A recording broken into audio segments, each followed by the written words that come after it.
Ruth, capítulo 1. Somos gratos a Ti, Senhor, por mais esta rica oportunidade que nos concede. Somos gratos por estarmos aqui diante de Ti nesta noite, para estarmos lhe prestando culto de louvor, de adoração. Pedimos a Ti, Senhor, perdão pelos nossos pecados, pelas nossas falhas. Que o Senhor venha se agradar de nós nesta noite, Senhor. Nos ajuda, nos dá graça, nos abençoa, Senhor. Recebe o nosso louvor. Abre-nos também a porta da palavra, Senhor, em nome de Jesus. Continua dando saúde para o Teu povo, abençoando a Tua igreja. Livra, Senhor, o Teu povo de todo mal. Guarda a Tua igreja de toda enfermidade. Continua também, Senhor, abrindo as janelas dos céus, suprindo, Senhor, tudo aquilo que os Teus filhos precisam para continuar, Senhor, tendo uma vida digna aqui nesta terra, Senhor. Continua dando graça, faz uma grande obra, visita aqueles que estão fracos, que estão cansados. Levanta, Senhor, aqueles que estão caídos, dá vitória, para que o Teu povo continue caminhando, Senhor, glorificando o Teu nome.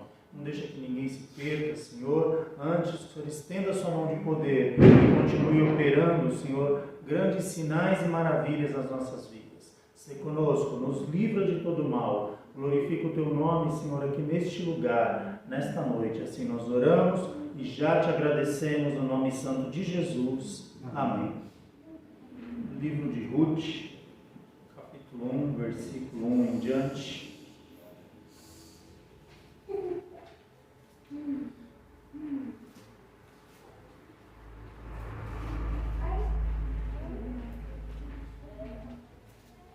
Nossas melhores decisões, irmãos, são aquelas que nós tomamos na presença de Deus, de acordo com a vontade dele, tá? Essas serão sempre as nossas melhores decisões, as nossas melhores escolhas. Ruth, capítulo 1, versículo 1 em diante, amém? E sucedeu que nos dias em que os juízes julgavam, houve uma fome na terra, pelo que um homem de Belém de Judá saiu a peregrinar nos campos de Moabe, ele e a sua mulher e seus 2 filhos.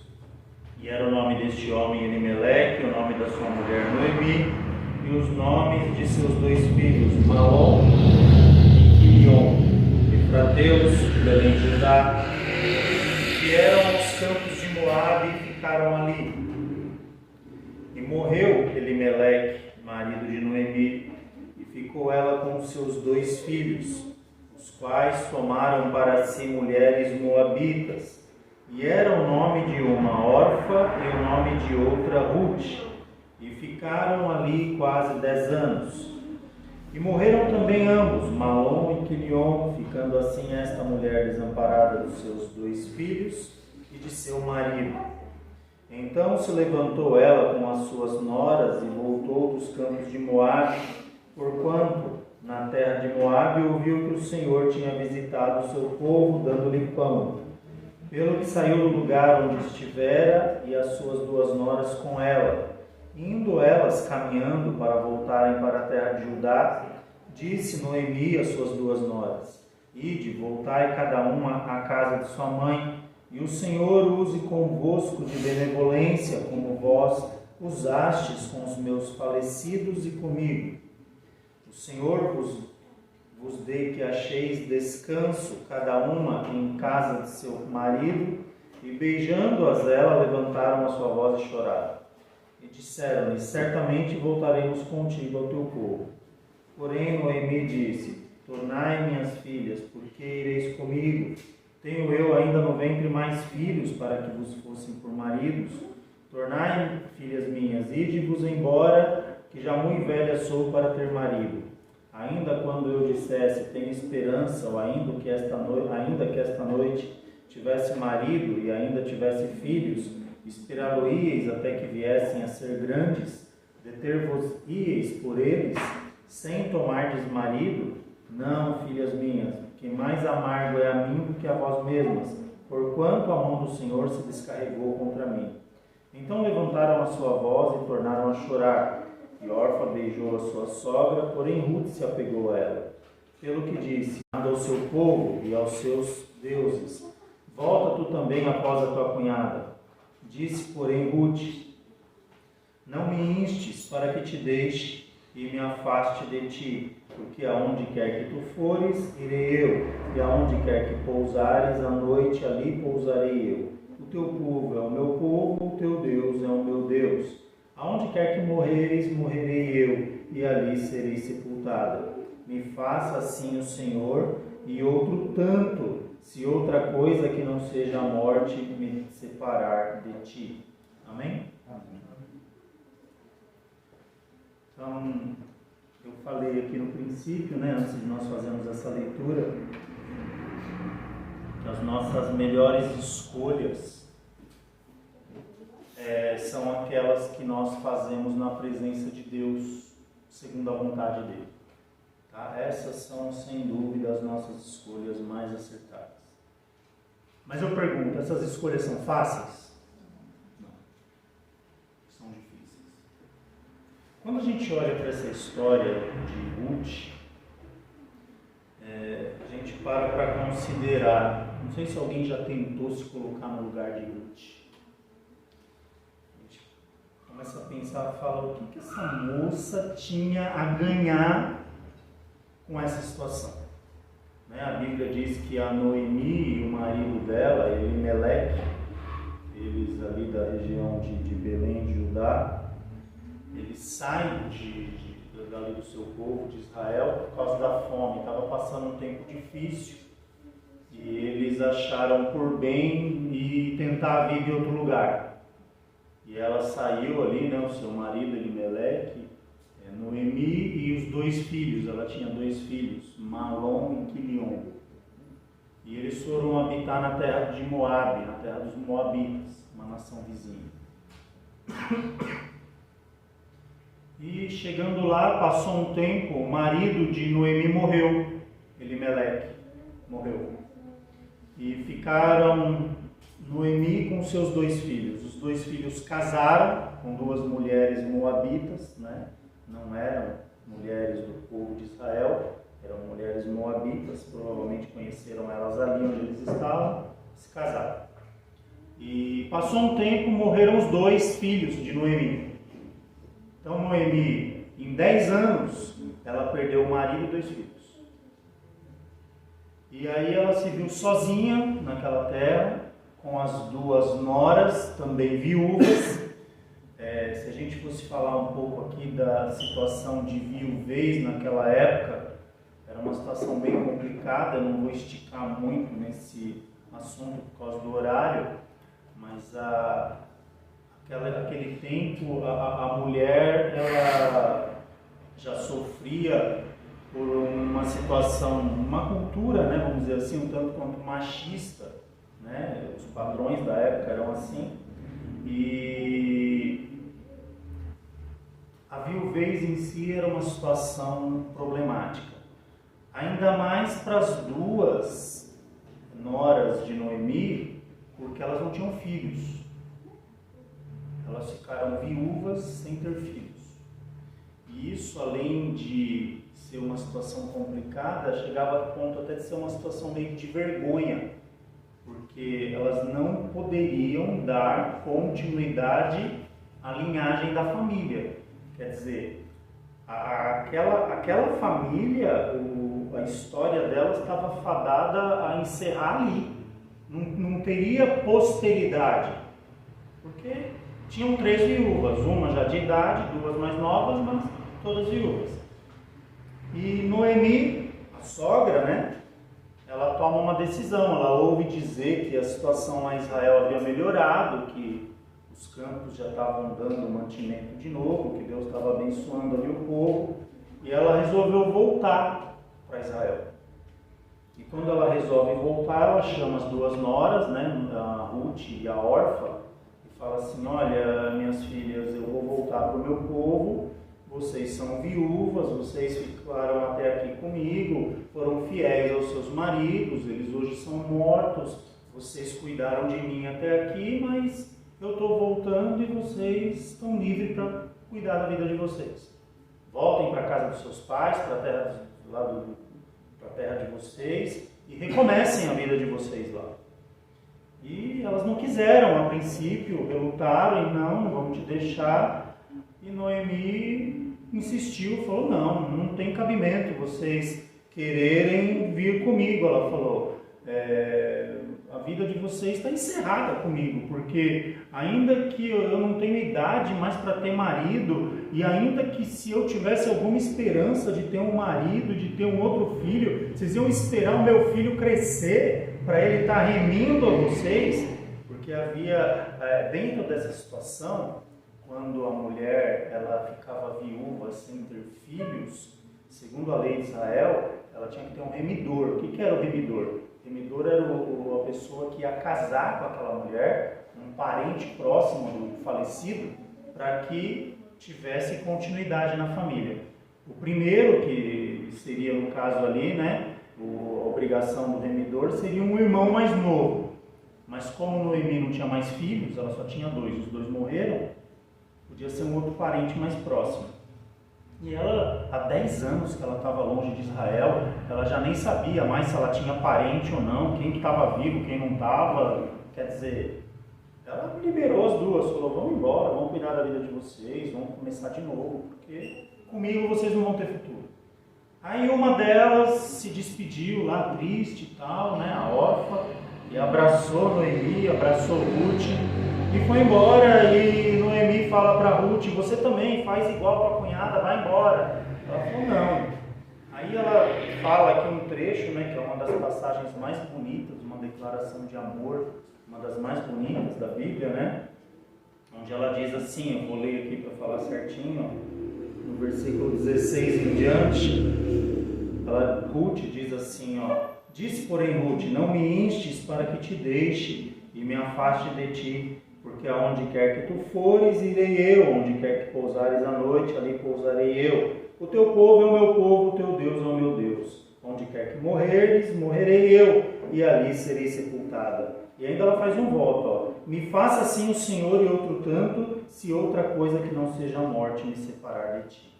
Quer dizer, ela fez essa declaração para a sogra, falou que ia ficar com ela até o fim, e pôs Deus na causa ali e falou, olha, que o Senhor me faça outro tanto, que o Senhor me castigue, se eu não ficar com você até o momento que uma de nós duas morrer.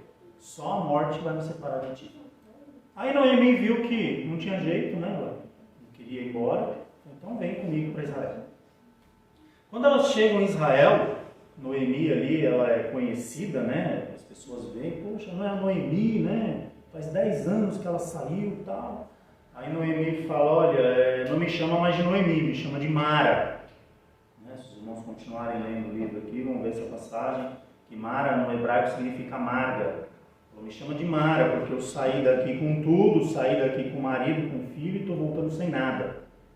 Então a minha vida agora é amarga. E aí elas arrumam um lugar para ficar. E havia uma lei também em Israel, que quando elas chegaram lá na época da colheita da cevada, e quando eles iam colher, quando chegava a época da colheita, a lei estabelecia que as pessoas elas iam colhendo, fazendo aqueles fardos, né, aqueles molhos assim da colheita, e o que caía no chão não era para eles pegarem. Os trabalhadores não podiam pegar o que caía no chão. Por quê? Porque quando terminava o expediente, o dia de trabalho, ficava ali na porta da propriedade um bando de gente necessitada, gente que estava passando fome, gente que não tinha o que comer. E a lei que Deus deu para Moisés, né, para o povo, estabelecia que aquilo que havia caído no chão, o dono das terras devia deixar lá para que essas pessoas necessitadas no final do dia pudessem pegar a sobra do chão para ter pelo menos o que comer, para não passar fome. E foram feitos lá, devia ter muita gente, porque a Bíblia diz que eles lançam sorte e o campo era muito grande, distribuem aquele povo que estava ali esperando para pegar o resto que tinha caído no chão. E Ruth, ela pega um trecho de terra ali que pertencia a um homem chamado Boaz. E quando ela entra ali naquela terra, ela, né, vai caminhando, pegando ali o que tinha caído no chão. Eu acho que era meio que uma disputa ali, né? Porque imagina, bastante gente para apanhar ali, viu alguma coisa no chão, era um tal de corre para ver quem pega primeiro, né? Eu penso assim. E Ruth ali pegando as coisas do chão, e de repente o dono do campo aparece lá, esse Boaz, e ele pergunta para um dos trabalhadores: quem que é aquela moça lá? Eles falam: é nora de Noemi, aquela Noemi que saiu daqui há um tempo, ela perdeu o marido, perdeu os filhos, e essa é nora, e ela não quis abandonar a sogra, ela ficou para cuidar da sogra e veio para cá, e elas estão passando uma situação muito difícil, e ela está pegando daquelas coisas que caem no chão. Aí Boaz, né, ouviu aquela história, ficou comovido, falou: olha, faz o seguinte, amanhã quando vocês forem fazer a colheita, deixa cair um pouquinho mais. E avisa essa moça que não é para ela ir para outro campo não, para ela ficar por aqui mesmo, para ela ir pegando as coisas daqui mesmo. Quer dizer, Boaz se afeiçoou com ela, né? Foi com a cara dela, vamos dizer assim. E aí no outro dia Ruth volta, né? E ali, propositalmente, ela encontra ali ainda mais coisas pelo chão, ela faz um fardo maior, né, do que ela foi pegando ali. Aí Boaz vê, aparece, conversa com ela e fala para ela comer junto com os criados dele. Ela senta ali e come bem, né, junto com os criados de Boaz. E aí Boaz, né, fica sabendo melhor da história, quem ela era e tal, mas ele não diz quem ele é. E quando Ruth volta com aquele molho de cevada grande para casa, a sogra dela fala: nossa, mas hoje o negócio foi bom lá, né? Você pegou bastante coisa. E aí ela falou: mas onde, que lugar que você está pegando isso aí? Como que é? Me explica essa história. Ela falou: não, eu estou indo num campo lá de um homem chamado Boaz. Quando ela falou que o nome do homem era Boaz, a Noemi lembrou, falou: nossa, Boaz é um parente do meu marido, do Elimeleque. Boaz já era um senhor, tá? Já era um homem de idade. A Bíblia diz que ele era da geração de Elimeleque. E ele era rico, um homem poderoso, um homem importante. E Noemi lembra da lei do remidor. Fala: poxa, ele pode te remir. Aí ia ter uma festa lá na terra do Boaz no dia seguinte, né? E Noemi deu uma instrução para Ruth. Falou: você vai fazer exatamente o que eu vou te falar. E mesmo que você não entenda o porquê, ele vai saber o que significa isso. Vai ter uma festa, provavelmente ele vai dormir lá onde guardam os molhos lá da colheita, que era costume da época, o dono das terras ir dormir, tipo festejar a colheita bem sucedida, colheram muita coisa, o dono da fazenda ia dormir lá onde que ficava o estoque da colheita, se alegrando, né? Devia comer, beber, e chegava e dormia por lá mesmo. E Noemi falou para Ruth: olha, você vai, quando ele estiver dormindo, você deita nos pés dele e fica lá, quietinha. Quando Boaz acorda e vê a Ruth deitada nos pés dele, a Bíblia diz que ele dá um pulo, né? Ele se assusta e o que é isso? E ele sabia que ela estava pedindo a remissão, que era um ato costumeiro de se pedir a remissão. Aí que ele foi entender que ela não tinha marido e tal. Aí ele falou: olha, essa sua segunda atitude foi melhor do que a primeira de vir aqui.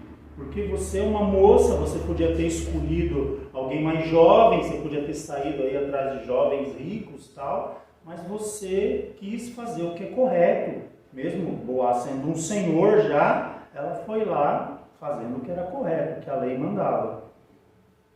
E Boaz diz para ela assim: olha, por mim eu me caso com você, não tem problema.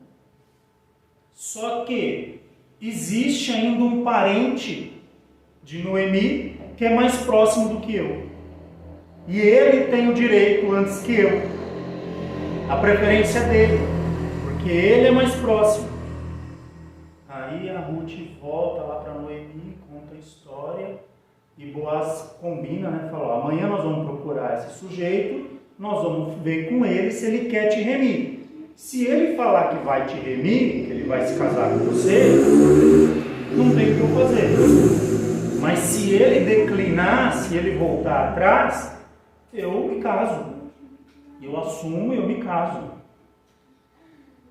Só que esse outro parente, pelas entrelinhas aqui da Bíblia, a gente percebe que ele era um homem meio avarento, meio ganancioso, meio avarento. No outro dia foram lá, Boaz chama 10 anciãos, tá? Tudo isso que eu estou falando, vocês podem ler aqui no livro de Ruth, tá?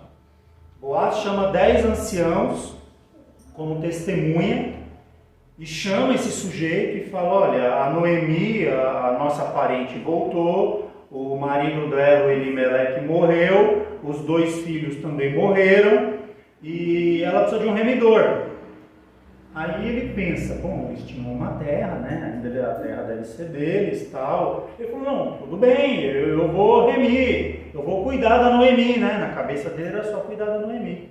Ah, então tá bom, só que tem um porém. Ela trouxe uma nora junto, uma moça. E para você ser o remidor, você vai ter que casar com a moça. Aí o sujeito já começou a fazer conta, né? E falou: bom, se eu casar, vou ter despesa, é festa de casamento, é isso, é aquilo, vou ter filho, e vou ter que gastar para criar, para cuidar filho, porque a minha obrigação como remidor vai ser dar um filho a ela, né? Porque a lei do remidor era para isso mesmo, para que a mulher pudesse ter um filho e a descendência continuasse. E o sujeito começou a pôr na balança e falou: não, para mim não é interessante, porque eu vou ter que gastar, né? Tem que cuidar, eu estou pegando pelo preço de uma, eu estou pegando outra e mais os filhos que vão vir. Aí ele não quis saber do negócio. E o Boaz, né, aí eles tinham uma atitude lá, se não me falha a memória, ele tinha que tirar os calçados, amarrar assim e levantar os calçados para o alto, como quem quer dizer que ele estava declinando do negócio. Está escrito aqui também, os irmãos conferem. E o Boaz falou: não, então eu caso. E o Boaz, né, quer dizer, ele já era um senhor, uma moça mais nova, ele ficou feliz, a moça também ficou feliz, porque ela precisava de um remidor, e deu tudo certo para eles. E depois de um tempo, Ruth engravida, ela tem um filho, o filho de Ruth se chama Obed. Passa um tempo, Obed cresce, constitui família, e Obed tem um filho, e o filho de Obed se chama Jessé. Passa um tempo, Jessé cresce, constitui família, e um dos filhos de Jessé é Davi. Aí, por que eu estou falando tudo isso? Vamos voltar. Volta, filho. Volta lá para aquele dia em que Noemi vira para Ruth e manda ela voltar para a terra de Moabe, para começar a vida dela. No meio da terra dela, no meio lá do povo dela. Vai arrumar um marido lá, que comigo você não vai ter mais nada. E Ruth faz um voto diante de Deus: olha, onde você for eu vou, onde você dormir eu vou dormir, o que você comer eu vou comer, o teu povo vai ser o meu povo e o teu Deus vai ser o meu Deus. Onde você morrer eu também vou morrer, onde você for sepultado eu também vou ser sepultado. E que o Senhor esteja entre nós para saber que só a morte vai me separar de você. Lembra que eu falei que as decisões mais acertadas são aquelas que nós tomamos na presença de Deus, segundo a vontade dele? Porém, também muitas vezes são as mais difíceis. Porque se Ruth parasse para pensar naquele dia, o que ela ganharia seguindo a Noemi, o que ela teria feito? Deixado a sogra sozinha. Mas o sentimento de fazer o correto, o amor, falou mais alto. E Deus honrou uma moabita. Nós não estamos falando aqui de uma mulher que era do povo de Israel. Uma moabita entra ali para constituir a linhagem de Davi, de Jesus. Porque Jesus veio da descendência de Davi. Então veja que a decisão dessa mulher pesou, impactou na vida dela. Se ela chegasse para alguém naquele dia: peraí, Noemi, eu vou pedir conselho lá para minha amiga, para o meu vizinho, para minha tia, para minha colega da faculdade, para o meu amigo da escola. olha, a Noemi, minha sogra, velhinha já, tadinha, isso não vai durar muito não, mas ela quer ir embora lá para Israel, eu vou ter que ir lá para um povo que eu não conheço, uma língua diferente, uns costumes diferentes, Deus diferente. O que eu faço? Eu vou com a minha sogra, eu fico para cá, porque eu sou nova ainda, começo a minha vida de novo aqui na minha terra, no meio do pessoal que eu conheço, onde eu nasci, fui criada, conheço todo mundo, sei o costume de todo mundo. Aqui eu vou conseguir um emprego mais fácil, eu vou conseguir trabalhar mais fácil. Mas ela foi na contramão das coisas que pareciam favoráveis naquele momento. E ela escolhe ali, ela toma uma decisão que Deus honra essa mulher de uma maneira. Veja que começa aqui uma cadeia de decisões acertadas. Por que eu falo isso? Porque quando ela chega em Israel com Noemi, ela cumpre a lei. Bom, é para pegar resto que cai lá, eu vou pegar resto. Ela não podia chegar e eu ir lá catar o que cai no chão para mim comer. Está pensando o quê? Lá na minha terra eu comia lá do bom e do melhor. Não, mas ela cumpriu a lei. A lei dizia, olha, eles vão colher, o que cair no chão é para o sustento dos necessitados. E ela foi lá como uma necessitada. Ela se humilhou ali. Ela foi lá, pegava do chão para levar para casa para comer. Quando ela fica sabendo da história do remidor, que Boaz era um parente, ela não podia, ela era uma moça. Se ela fosse uma moça sem caráter, ela não podia ter ido lá tentar seduzir Boaz, chegar lá para Boaz e insinuar para Boaz. Mas ela faz tudo certinho. A sogra fala, olha, você vai fazer assim, ele vai deitar lá para dormir, você vai lá e deita lá nos pés dele. E fica lá quietinha que ele vai saber o que significa isso. E ela vai e obedece. Quando Boaz acorda, veja, são situações em cima de situações corretas. Boaz olha, acordou de manhã, uma moça jovem, bonita lá nos pés dele, pedindo para ser remida. Ela estava dizendo assim, olha, casa comigo que eu sou viúva, eu preciso constituir, eu preciso ter uma família, eu preciso ter herdeiros, eu preciso ter descendência. Boaz talvez era um homem que já não estava nem pensando mais que ia se casar novamente. Ele não podia ter já consumado o ato ali, vamos dizer assim, mas ele age corretamente. Não, peraí, tem mais um que está na minha frente. E eu vou ter que respeitar a decisão dele. Quer dizer, vejam que são situações corretas em cima de situações corretas para um desfecho que Deus havia preparado para a vida deles. Então isso, irmãos, já derruba toda a história dessa nossa cultura do jeitinho, né? O brasileiro gosta disso, né? De dar jeitinho. Vamos dar um empurrãozinho para Deus aí, ó. Eu acho que Deus vai fazer assim mesmo, mas eu vou dar uma forcinha para Deus. Deus está precisando da tua forcinha? Não. O que Deus precisa de você? Da tua obediência, do teu temor.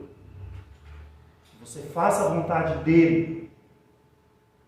E ali Deus honra essa mulher de uma maneira que o outro, quando vê, começa a pôr na balança, pensar, vai me dar muita despesa, a mulher já vem com sogra, já vai querer ter filho, porque ela precisa ter filho, e vai me custar muito, e eu não estou a fim de gastar esse dinheiro. Então, tem um outro que quer, deixa para ele. Quer dizer, Deus trabalha de uma maneira para que tudo desse certo. Quando a Bíblia diz assim, que tudo coopera para o bem daqueles que amam a Deus e que vivem pelo seu decreto, não é brincadeira, é verdade. Ah, mas ela passou por situações, ela perdeu o marido, ela ficou viúva jovem, ela sofreu, passou uma situação ali de humilhação, sim. Mas o que ela teve depois de recompensa? É o que eu sempre falo. Aquilo que Deus pode fazer na minha e na tua vida vai muito além daquilo que a gente pode esperar. Vai muito além. Agora, o que a gente precisa fazer? Perseverar em agradar a Deus. Perseverar em servir a Deus. Hoje está difícil? Tá. As escolhas hoje são difíceis? Pode ser que sejam. As escolhas hoje a gente parece que não vê uma luz no fim do túnel, parece que a gente não vê uma esperança, parece que a gente não tem uma perspectiva de algo dar certo, mas tome a decisão correta. Tome a decisão correta.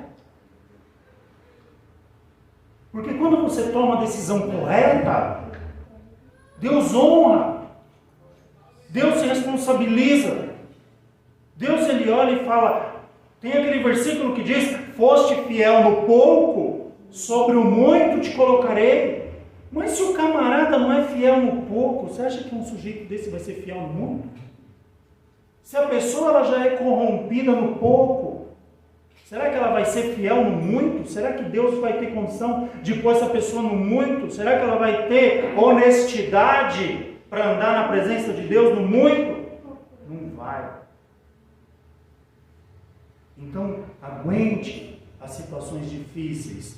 Honre a Deus com as suas decisões. Senhor, o que eu faço? Não, eu vou fazer aquilo que Deus deseja que eu faça. Eu vou fazer aquilo que eu sei que vai agradar a Deus. Eu vou fazer aquilo que eu sei que Deus vai ficar satisfeito comigo. Muitas vezes ainda que isso pareça que vai me trazer prejuízo, que isso possa parecer que não vai ser bom para mim, mas eu prefiro fazer o correto. Eu prefiro fazer aquilo que agrada a Deus, porque quando nós agimos dessa forma, Deus se responsabiliza em nos abençoar depois. Isso é uma regra. Isso é uma regra. E a gente precisa entender essas coisas. Veja, essa mulher que não era ninguém na história de Israel. Quem que era Ruth? Se ela não tivesse voltado com a sogra, a gente jamais ia saber quem era Ruth. A linhagem ia ser interrompida? Não, Deus ia levantar outra pessoa. Mas Deus inseriu essa mulher num contexto por causa de uma atitude dela, de uma ação que Deus se agradou. E hoje nós estamos falando dela aqui, 3.000 e tantos anos depois do que aconteceu.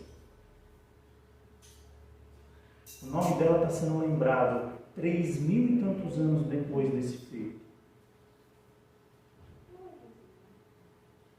Daqui 3.000 anos, será que alguém vai lembrar que um dia eu e você já pisamos por aqui, humanamente falando? Né? Vai nem ter o pó do nosso osso daqui 3.000 anos. Né? E nós estamos aqui falando da Ruth. Nós estamos aqui falando de uma mulher que não largou a sogra dela. Num momento difícil, de decisão difícil.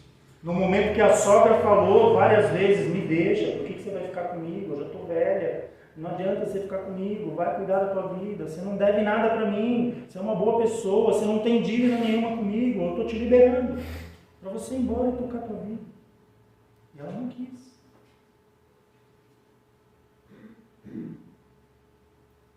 Ela fez isso por caráter. Ela não conhecia o Deus de Israel, ela era moabita. Ela vem de uma cultura pagã, de deuses estranhos. Mas pela atitude dela, Deus faz uma obra na vida daquela mulher.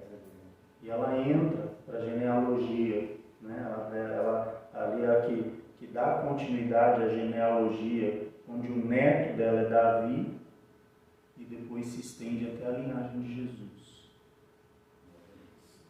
Deus honrou ou não honrou Ruth? Uma coisa tão simples, né? Pensa, um lado que ela escolheu para ir, ela tinha, vamos supor, vamos conjecturar assim, Israel à sua direita e a terra dos Moabitas à esquerda. Uma decisão de para qual lado seguir desencadeou uma mudança na história dessa mulher, que vai ser lembrada aí pela eternidade. Se ela tivesse escolhido o outro lado, a história dela tinha morrido ali, na conversa com a Noemi. Acabou. Ninguém ia saber quem era a Ruth, ninguém ia saber de mais. Cadê a órfã? A cunhada dela. Cadê a órfã? O que aconteceu com ela? Casou de novo, não casou, teve filho, foi feliz, não foi? Não sabemos. Mas sobre Ruth a gente sabe. Foi rica, casada com um homem poderoso da sua época, um homem importante, um homem rico, feliz, teve um filho que ela tanto queria, e a avó do maior rei da história de Israel. Vale a pena ser fiel a Deus, irmãos? Hã? Amém. Vale. Pense nisso nos momentos difíceis. Pense nisso quando vem aquele desejo de parar com tudo, de largar, de voltar atrás. Esse negócio de ser crente, que me adianta ser crente? Já viu aquele ditado que o povo fala por aí? Quanto mais eu rezo, mais assombração aparece, né? Seja fiel a Deus. Toma as suas atitudes, as suas escolhas, segundo a vontade de Deus. Não queira dar jeitinho, não queira ajudar Deus. Deus não precisa da tua ajuda. Deus vai precisar da minha ajuda? Quem sou eu para ajudar Deus? Deus ele precisa da minha obediência. E quando eu me proponho a obedecer a Deus, Ele honra a minha posição de obediência. E é isso que nós precisamos. Amém? Vou parar por aqui porque o nosso tempo já foi. Deus abençoe a todos. Fica essa palavra para o nosso ensino nessa noite. E que Deus nos ajude nas nossas decisões para que elas sejam tomadas com sabedoria de acordo com a vontade do Senhor. Amém? Amém. Vamos orar? Lembrando, domingo é ceia, né? Domingo agora é ceia, tá bom, irmãos? 9 horas, como de costume. Escola dominical nós vamos fazer às 2 horas da tarde do domingo, tá bom? Oremos. Senhor, nosso Deus, nosso Pai, em nome de Jesus, somos gratos a Ti, Senhor, por mais este culto, por estarmos aqui na Tua casa, com saúde, na Tua presença, ouvindo a Tua palavra, Senhor. Somos gratos a Ti, Senhor, pela Tua instrução, pela Tua orientação nesta noite. Sabemos, Senhor, que em muitos momentos nas nossas vidas, nos deparamos com decisões difíceis de ser tomadas, Senhor, caminhos difíceis de serem seguidos, mas ajuda-nos, Senhor, a sempre escolhermos fazer aquilo que Te agrada. Que o Teu Santo Espírito nos guie, nos direcione, pela Tua palavra também, para que as nossas decisões sejam acertadas em Ti, para que possamos glorificar o Teu nome, Senhor, nas nossas vidas, com as nossas ações, com as nossas atitudes, com a nossa maneira de viver. Nos abençoa, nos guarda, nos livra de todo mal, ajuda o Teu povo, dá graça, Senhor, continua fazendo uma grande obra aqui neste lugar. Leva-nos agora também na Tua paz, nos dá uma noite abençoada na Tua presença, nos protege, nos livra de todo mal. Assim nós oramos e já Te agradecemos no nome santo de Jesus. Amém. Que o grande amor de Deus, a graça do nosso Senhor Jesus Cristo e a comunhão do Espírito Santo seja com toda a igreja. Não somente agora, mas para todo sempre. Digamos, amém.